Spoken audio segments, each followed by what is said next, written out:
장발장은행은 2015년 2월에 만들었습니다.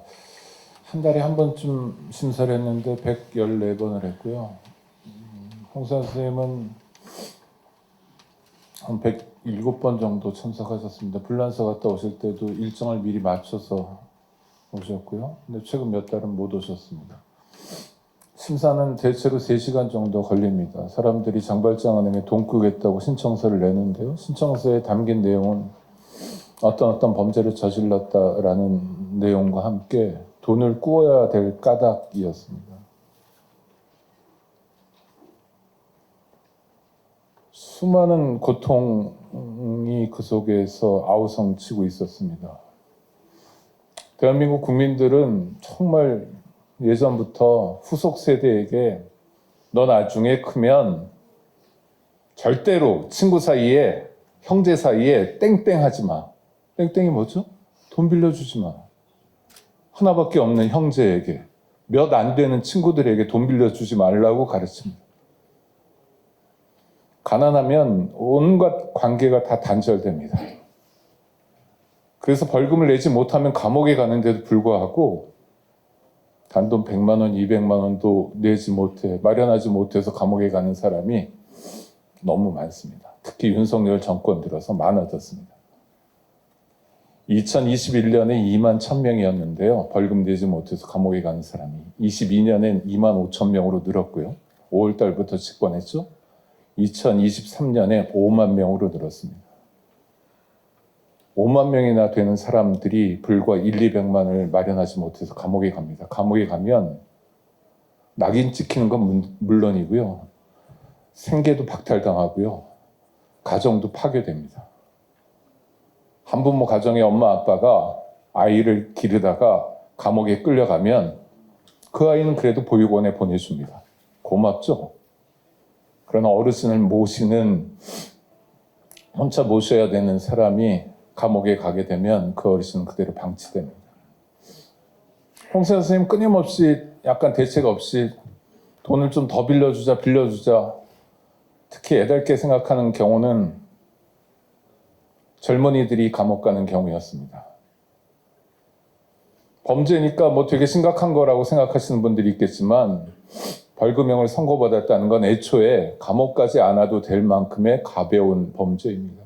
일종의 기초질서 위반 행위들입니다. 운전하는데 미리 보험에 가입하지 못하면 자동차 손해보장법 위반입니다. 대한민국 형사처벌합니다. 물론 그 보험 가입해야죠. 깜빡할 수도 있고 못할 수도 있죠. 운전하다가 깜빡해서 중앙분리대를 박으면 공용물 손괴죄입니다. 형사처벌 받습니다. 지금 가장 급증하고 있는 범죄는 뭐냐면 사기죄입니다. 시민들이 사기쳐서가 아니라 돈을 갚지 못하면 채권자들이 채무불이행이라고 사기죄로 고소합니다. 그냥 아는 사람들끼리 고소하는 건 그렇다 치더라도 자동차 할부금을 내지 못했다고 자동차 가져가면서 자동차 회사들이 고소합니다. 요즘은 냉장고, 건조기, 세탁기까지 고소합니다. 형사 절차는 컨베이어 벨트를 통해서 끊임없이 사람들이 실어 나릅니다. 피도 눈물도 없습니다. 홍사 선생님 주목하는 건 젊은이들이었습니다. 이 사람들이 감옥 가면 어떡하냐고. 저희에게 가장 많이 접수된 사례는요, 사기도 있고 전자금융거래법 위반 혐의인데요. 내용은 이렇습니다. 우리가 아는 은행들이 있죠. 우리 서울, 하나, 국민, 문턱이 높죠.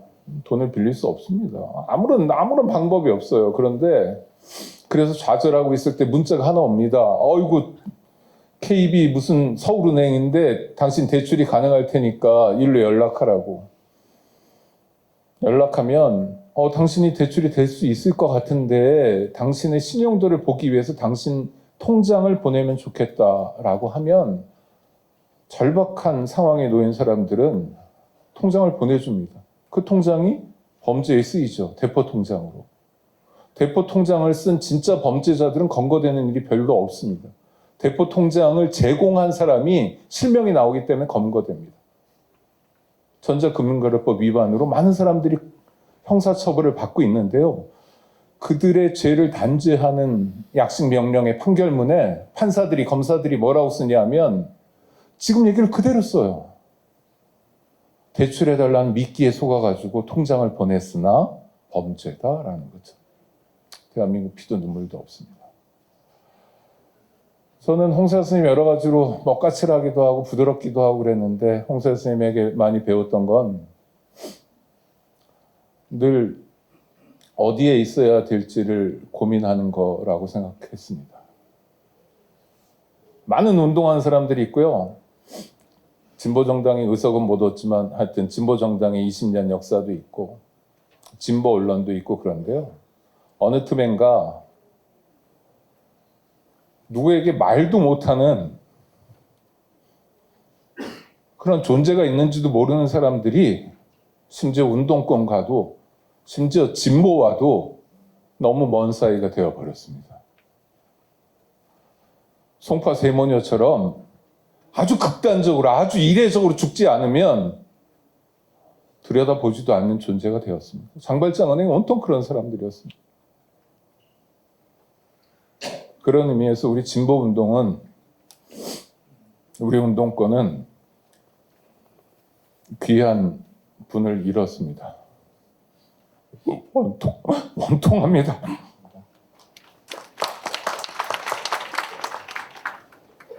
사람이 살아있을 적에는 현재의 모습으로 살지만 죽음은 그분의 생애 전체를 드러낼 수뿐이 없습니다. 홍세화의 삶이 여러분들과 함께하는 것으로 변하게 된 결정적인 계기는 1학년 때 아버지를 따라서 아산 황골에 있는 선영에 갔을 때였습니다. 아버지는 아나키스트로 이렇게 저렇게 사시면서 1년에 한두 번 선영을 데려다녔다고 합니다.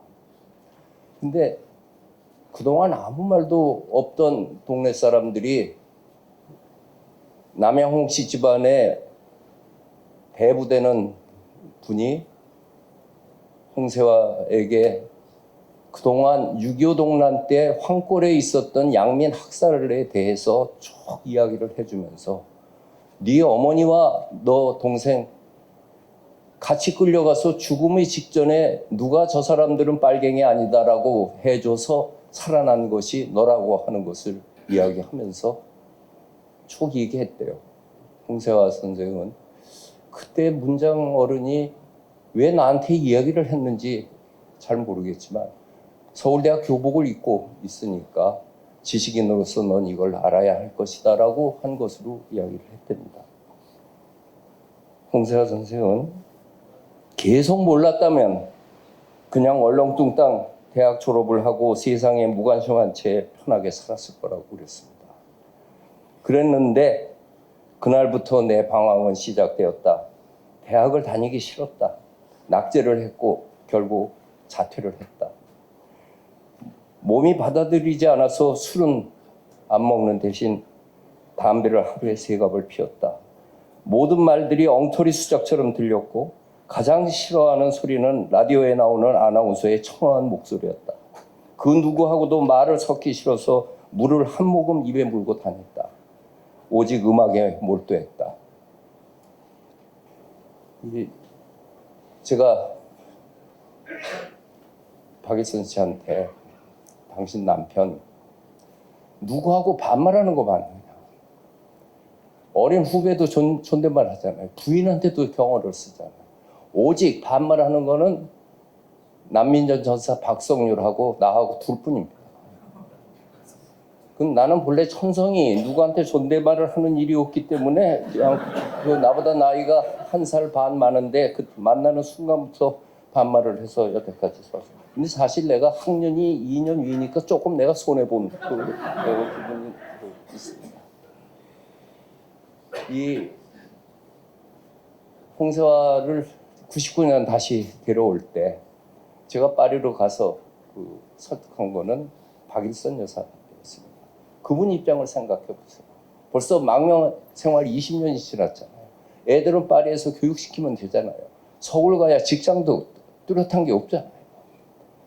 그리고 모든 삶이 거기에 그렇게 이루어져 있는데 우리 세화나 내가 우리들이 원한 거지 그 부인의 입장 속에서는 그런 것은 아니었지만은 그래도 남편이 하고 싶은 대로 해주는 것이 본인이 일이라고 자세라고 생각하고 그리고 왔던 겁니다.